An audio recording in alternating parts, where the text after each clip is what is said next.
मोतियाबिंद के ऑपरेशन के बाद ऐसे बहुत सारे लोग हैं जिसको बहुत सारे डाउट होते हैं कि घर में जाके अरे डॉक्टर से तो ये पूछना भूल गया, डॉक्टर से तो वो पूछना भूल गया। आज मैं सारे इस सवाल का जवाब यहीं पे एक वीडियो में दे रहा हूँ। जैसे सबसे पहले होता है कि दवाई कब तक डालना है और कब हेड वॉश करना है, कब पानी डालना है, कब नहा सकते हैं। ये सब छोटी-छोटी डाउट है जो मैं इस वीडियो में क्लियर करना चाहता हूँ। सबसे पहले दवाई। दवाई तो डॉक्टर जो ऑपरेशन किया है उसने जो इंस्ट्रक्शन दिया है उस हिसाब से ही डालिएगा, उसमें कोई चेंजेस करने की ज़रूरत नहीं है। दूसरा सवाल हाउसवाइफ नॉर्मली पूछते हैं कि खाना बनाने के लिए कब जा सकते हैं। बहुत सारे लोगों के घर में खाना बनाने के दूसरा ऑप्शन नहीं होता तो खुद को बनाना पड़ता है। तो एक बात क्लियर कर दूँ कि आप दूसरे दिन से ही आप खाना बना सकते हैं, लेकिन ध्यान ये लगा देना पड़ेगा कि आपके आँखों में पानी नहीं आना चाहिए। तो मेन आप जो चश्मा देते हैं ना, प्रोटेक्टिव ग्लासेस, उसको आप पहन के आप खाना बनाने जा सकते हैं नेक्स्ट डे से।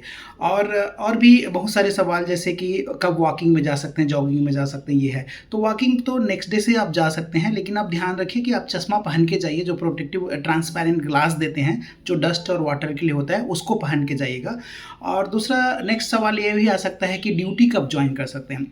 तो ड्यूटी के लिए देखिए, अगर आप इन हाउस में काम करते हैं, जैसे ऑफिस वगैरह में काम करते हैं, तो आप तुरंत 2 दिन के अंदर ड्यूटी ज्वाइन कर सकते हैं। सिर्फ ड्रॉप जो है वो कंटिन्यूसली आपको डालना पड़ेगा, लेकिन अदरवाइज आपको ट्रैवलिंग में कोई भी फ़र्क नहीं पड़ने वाला है। आप इमीडिएटली ट्रैवल कर सकते हैं। और दूसरा सवाल और भी पूछा जाता है कि खाने में क्या क्या मना है।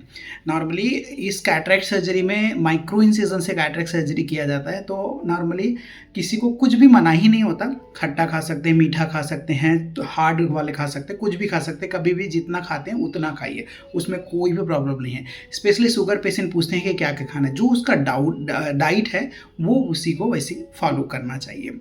और स्नान कब करना है, तो देखिए स्नान तो आप नेक्स्ट डे से कर लीजिए, लेकिन गले तक कीजिए। ऊपर गले के ऊपर पानी नहीं डालना है 1 सप्ताह तक, क्योंकि नॉर्मल पानी से इन्फेक्शन होने के चांसेस होता है। तो 1 सप्ताह तक गले के नीचे नहाइए, उसके बाद अच्छे से वॉश कर सकते हैं। 1 सप्ताह के बाद हेयर वॉश कर सकते हैं, लेकिन आँख को धोना नहीं होता है। आँख को बिल्कुल भी मत धोइए, आँख बंद करके नहा लीजिए। अगर 1-2 ड्रॉप पानी चला भी गया तो तुरंत बाहर निकल के अपना जो भी मेडिसिन जो बचा है नेक्स्ट स्लॉट में, उसको 1 ड्रॉप डाल दीजिए, तो कोई भी इन्फेक्शन होने की संभावना नहीं होती है।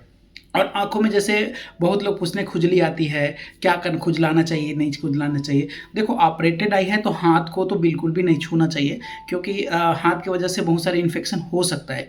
तो उस कंडीशन में क्या करना है, सबसे पहले तो हाथ को अच्छे से धो के रखिए, हमेशा हाइजीन मेंटेन कीजिए। और जब भी खुजली टाइप से आता है तो आप ये काम कर सकते हैं कि एक आँख इधर देख के, जो कॉर्नर में जहाँ पे खुजली होता है, यहाँ मोस्टली इस कॉर्नर में खुजली होता है, वो कॉर्नर को थोड़ा सा आप खुजला सकते हैं, लेकिन थोड़ा थोड़ा हल्के प्रेशर से कर सकते हैं, लेकिन ज़्यादातर कोशिश कीजिए छूइए मत। और एक अंतिम फाइनल सवाल का जवाब है, जैसे आप देख सकते हैं बहुत लोग पूछते हैं कि आँख में ड्रॉप कैसे डालना है, काली पुतली में डालना है कि वाइट में डालना है कि आँख बंद करके डालना है। ये बहुत लोगों का डाउट होता है कैसे डालना होता है। तो उसके लिए बता दूं कि काली पुतली में जैसे ऊपर देखते हैं ना, तो आप अकेले भी डाल सकते हैं। जैसे देखो ऊपर देखो, यहाँ पे ऐसे पुल कीजिए और ड्रॉप को स्क्वीज कीजिए, जो वाइट जो फोल्ड बन रहा है ना, वहाँ पे आप ड्रॉप डालेंगे तो ज़्यादा अच्छा है। कार्निया में डायरेक्ट ड्रॉप नहीं डालना चाहिए, क्योंकि अगर इसको स्पीड ज़्यादा हुआ तो कार्निया में कभी कभी ओपेसिटी भी आ सकता है।